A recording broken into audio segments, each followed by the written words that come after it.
ملا شرشره کازون بینه چقدر زیبا جوری میشه و برادر عزیزم حاجی اصلودین برادری که تمام هستیش را برای عبودی دیار میده دوست و برادر عزیز منه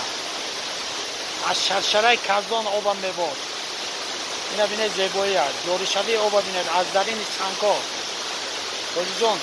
منه دعای نیکه کنه در حق